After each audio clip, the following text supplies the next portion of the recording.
Olá, meu amigo, minha amiga.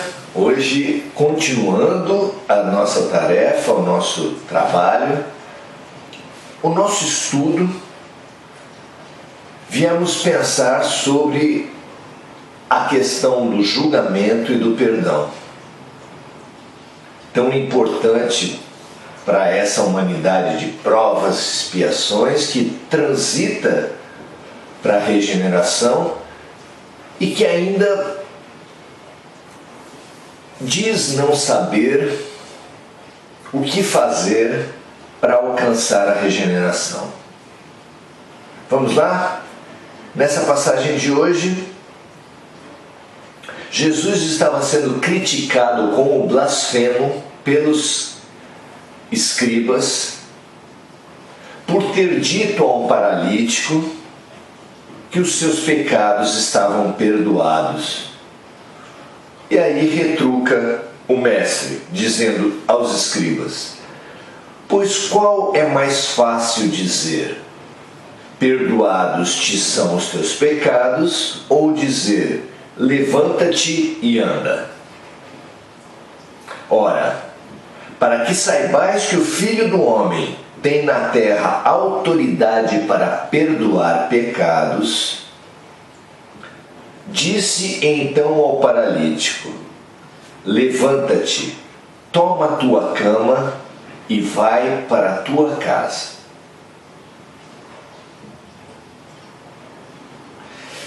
É muito interessante a gente pensar em quantas cadeias nós criamos na sociedade. Parece que a nossa humanidade é uma cadeia de cadeias, uma rede de penitenciárias que são encontráveis em todos os lugares da vida social, em todas as instituições, em todo o nosso modo de vida, de pensar, de sentir, de falar e de agir. Nós vemos que há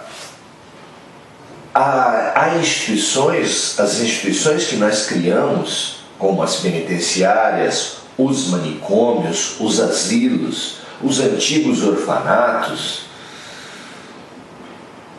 são apenas materialização de um padrão que é magistralmente, exemplarmente simbolizado no sistema polícia, Ministério Público, Judiciário e Penitenciário. No nosso padrão implica realmente um policiar, um acusar, um julgar e um punir. E é evidente que esse sistema não tem ajudado em nada na melhoria da humanidade. Ele apenas tem gerado sofrimento, e a sua manutenção nos retém no sofrimento, ou seja, nas expiações e provas, sem nos impulsionar para a transformação, para o aprendizado, para a elevação, que é a regeneração. Então, se nós queremos sair da expiação e provas e ir para a regeneração, isso é fundamental perceber que isso implica uma mudança de posturas, numa mudança de valores, numa mudança de padrões, de ferramentas dentro de nós.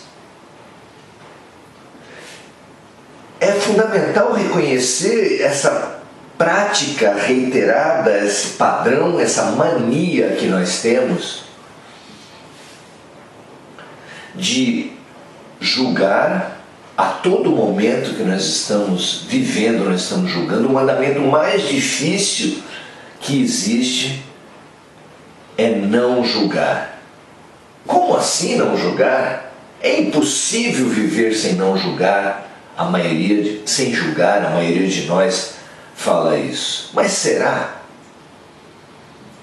Nosso olhar realmente parece estar treinado, sem saída, sem vislumbrar uma outra forma de viver que não seja observar, classificar, julgar, punir tudo o que acontece. Os penteados, as roupas, cada mínima ação de um ser humano à nossa volta é classificada automaticamente nas nossas mentes como boas ou más, geralmente más,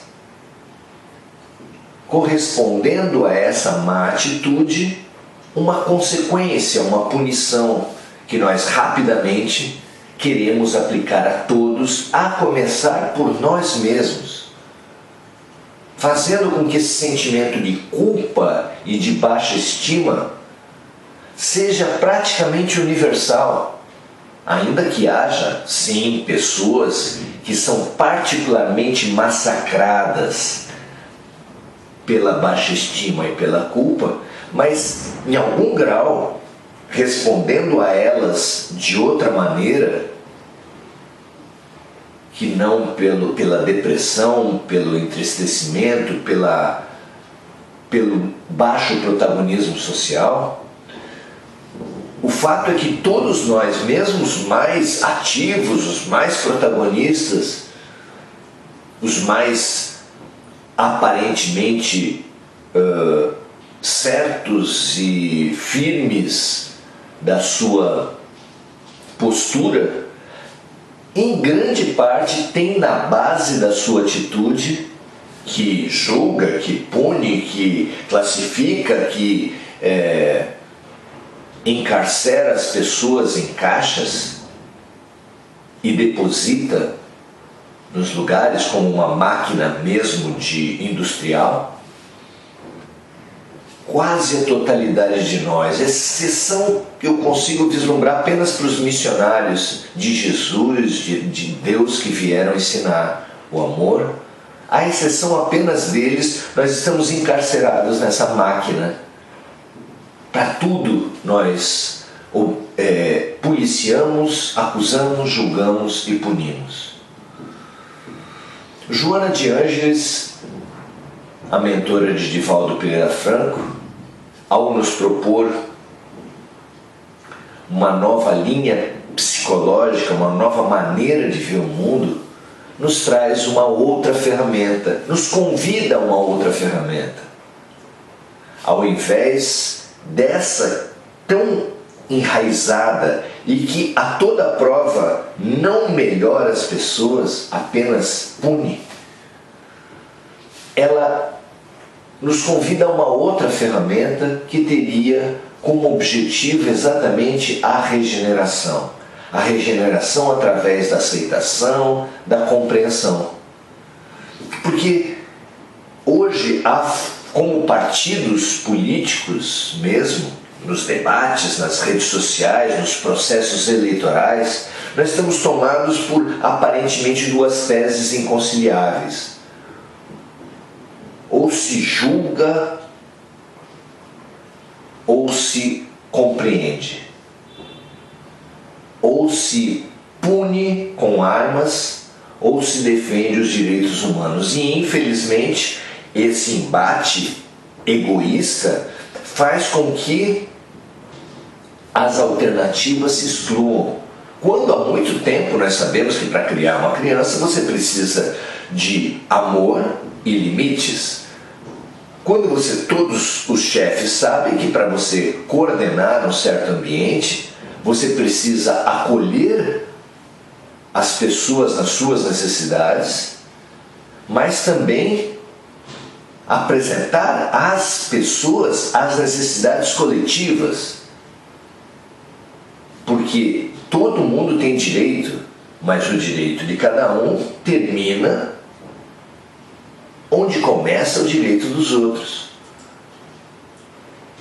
O limite do direito individual é o limite do outro, o limite da coletividade. Então nós sabemos que não há uma diferença visceral natural, mas a guerra de egos faz com que sejam posições inconciliáveis.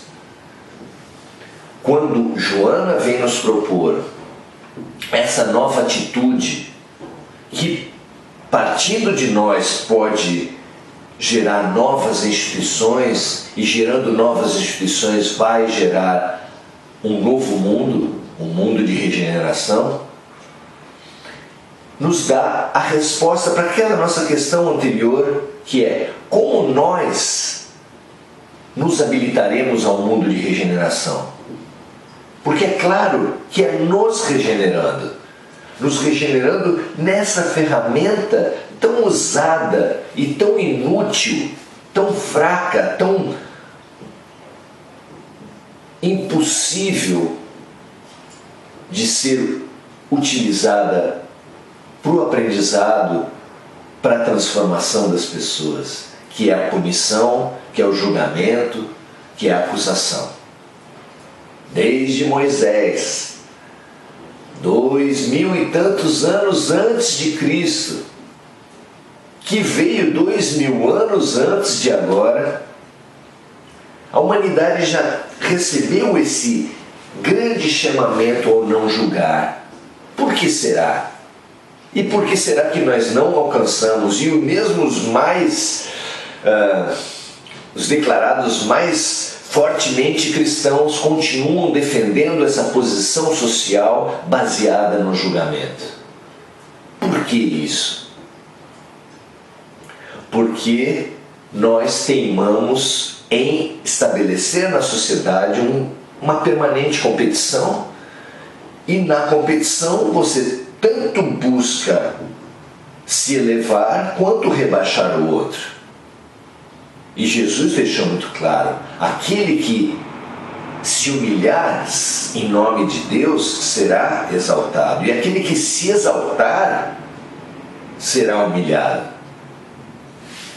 Mesmo assim, a gente mantém essa postura universalmente, todas as pessoas.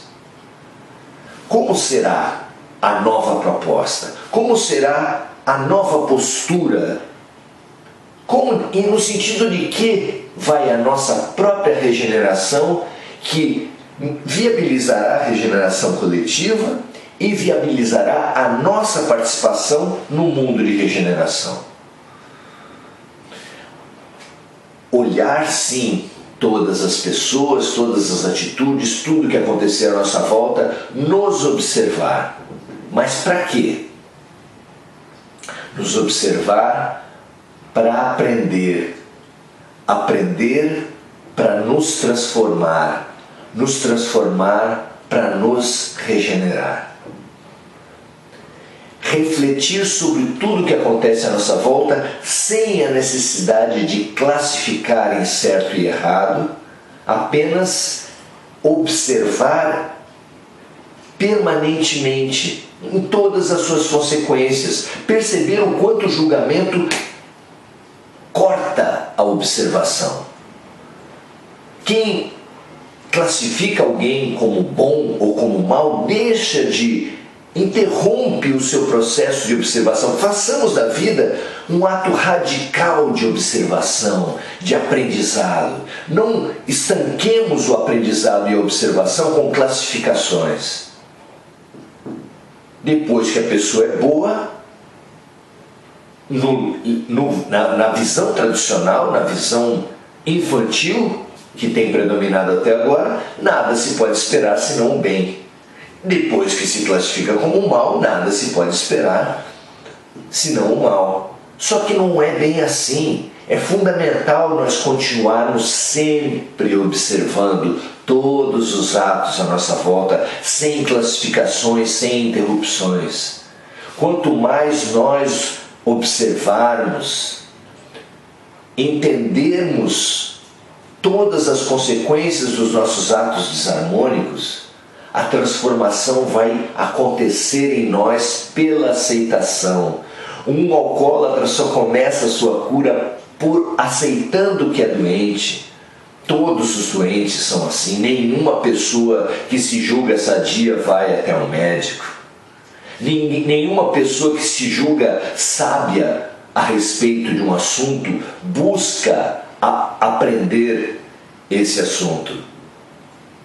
Só sei que nada sei foi a base de Sócrates para qualquer aprendizado.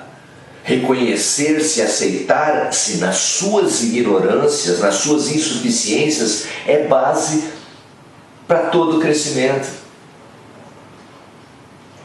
Aceitemos, compreendamos as nossas ignorâncias, as nossas insuficiências, as nossas desarmonias, observando permanentemente e, naturalmente, a profunda transformação vai ocorrendo nesse próprio processo de observação, de aceitação, que será então de aprendizado, de transformação e de regeneração. Uma ótima regeneração. E que a gente consiga se encontrar ainda na terra de regeneração ou no outro mundo de expiação e provas, preparando-se novamente, buscando aproveitar as chances que a vida novamente nos apresentará, porque um dia todos nos habilitaremos à regeneração. Regeneremos as nossas relações, as nossas famílias, as nossas instituições, trazendo a regeneração para dentro de nós, para as nossas bocas, para as nossas mãos, para os nossos olhares. Tenhamos um coração, uma postura de regeneração, de aceitação e de compreensão. É um maravilhoso convite. Que assim seja. Boa regeneração para você, meu amigo. Até a próxima.